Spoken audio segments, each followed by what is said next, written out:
Right, okay, without further ado, next let us invite Dr. Nur Azmi for his speech. Please welcome.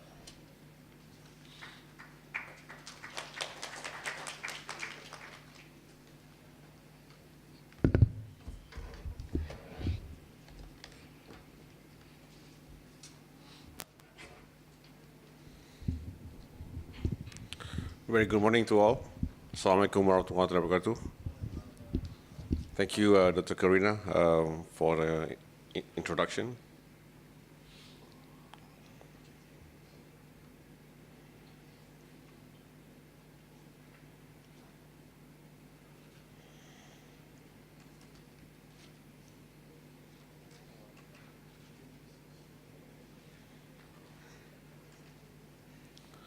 Okay, well, they're working out the technicality.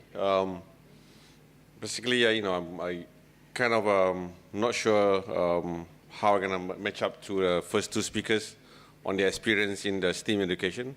So, but anyhow, because I've been given the opportunity and invitation by the conference organizer, Dr. Karina in particular, I'll try to provide non-academic so-called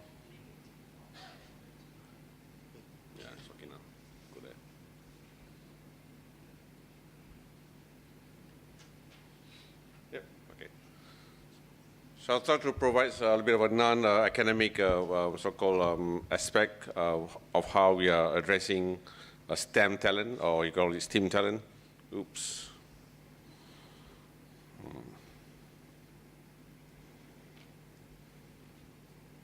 Okay. Don't keep changing on me. Okay. A bit of CREST. CREST is basically Collaborative Research and Engineering Science Technology. We are a non-profit organization formed by the industry in Penang. We are, based mainly on electronic sector. So we formed about 5 years ago. We've been looking at in terms of how do you become a platform for collaboration between industry and academia, primarily in the area of electronic and electrical engineering. So my topic is going to be in terms of how do you challenge our youth, and how do we realize the potential through collaborative learning. I call it collaborative learning because there's an involvement of multiple parties in building the sustainable talent pipeline. Yeah. So the outline of my talk will be in terms of what are some of the challenges, not just in Malaysia, in other parts of the world, on higher education and employability. A little bit of a case study of how we are doing it in the sector that we are basically being mandated to drive the growth in terms of building the industry relevant talent supply.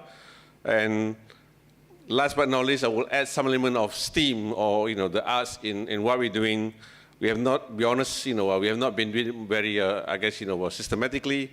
But being that I've been asked to speak here, I'll try to so-called pull out the element of of arts that we have in the activity that we have, and I guess in a kind of a challenge back to me and my organization, we would have to probably incorporate the A element in the STEAM or in the STEM program that we've been conducting for the last 3-4 years, and a little bit of conclusion. Yeah,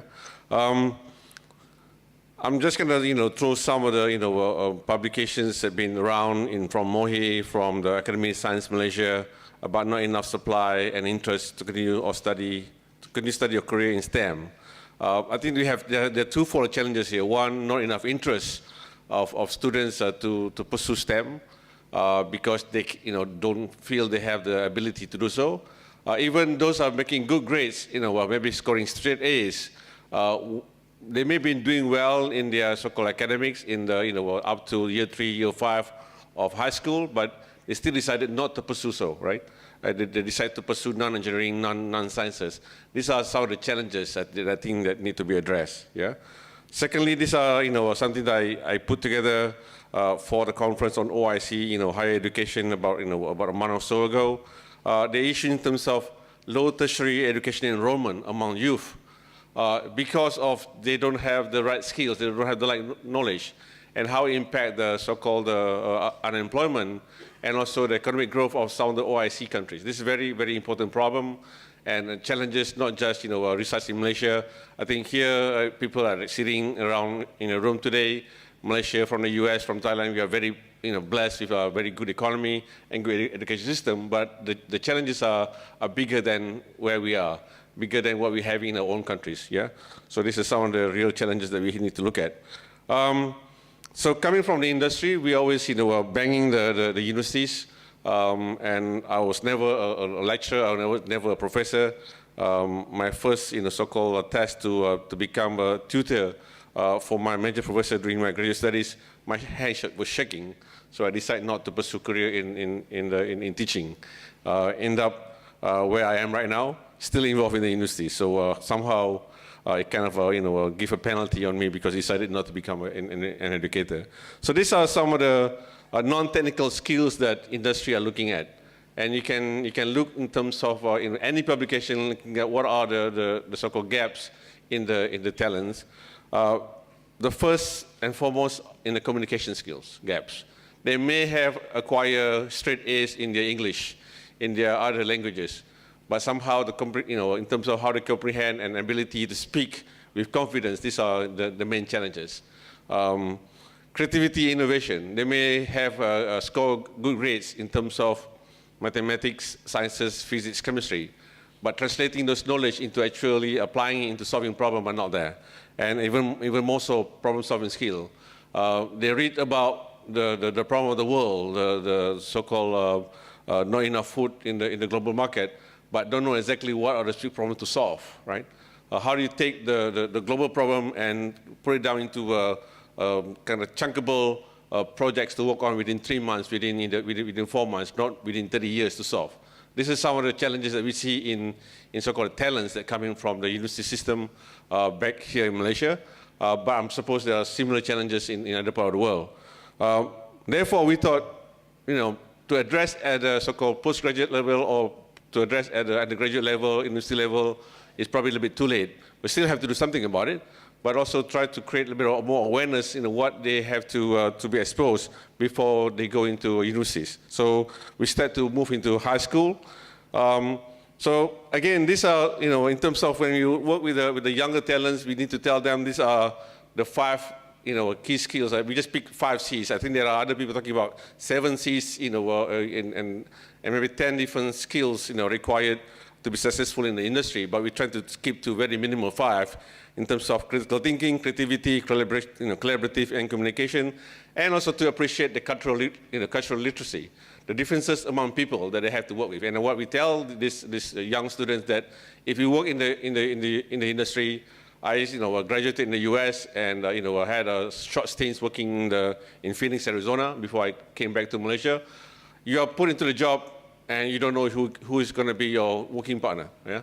And basically, you're even, if you happen to have somebody you don't like from your childhood working in the same company and you're asked to work with the person, you have no choice. You cannot refuse. So you have to work with people that you may not like, of different religion, different races. This is what we have to basically instill in the youngsters. Yeah.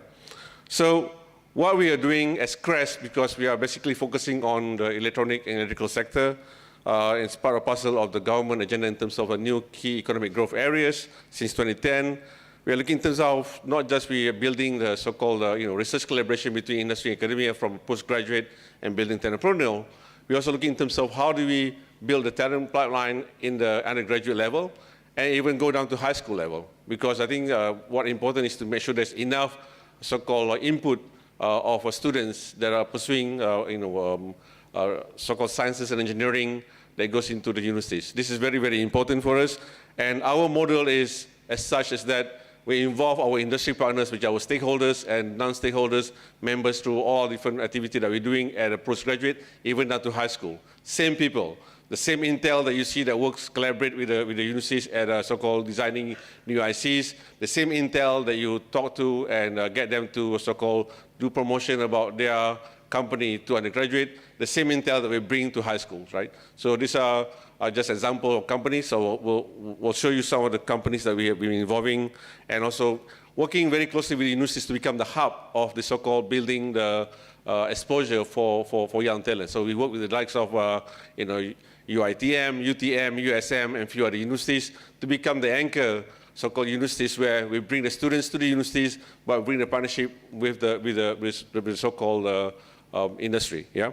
So that's our model, how we basically get everybody to participate. You can call that triple helix, you can call it quadruple helix. I'm not worried about the naming, but involving all the different stakeholders that are seeing this as a problem to solve. Yeah.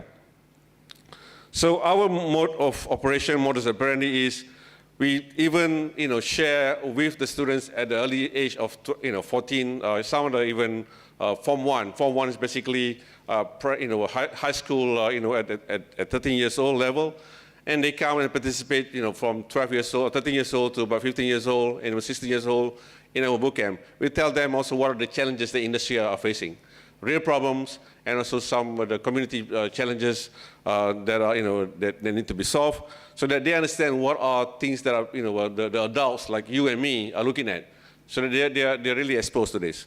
And we bring the partnership and really involve the community basically, and providing the so-called the learning of the different skills from this kind of program. Yeah.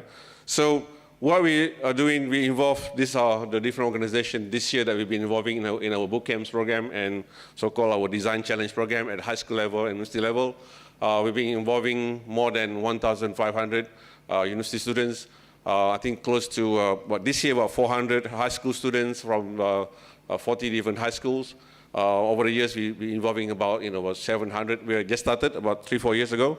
So we hope we will grow the so-called the membership, the partnership, and also the network where we're building the so-called the talent pipeline.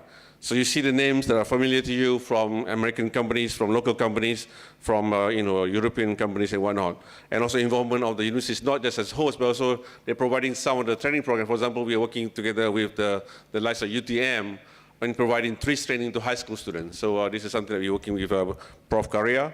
And I think also we need to make sure that they have all the different learning, kind of activity. Yeah. So how we do our boot camp. The boot camp is more of a 4-day program where they're exposed to the industry. So they need to understand what are the job opportunities available for these kids. Yeah?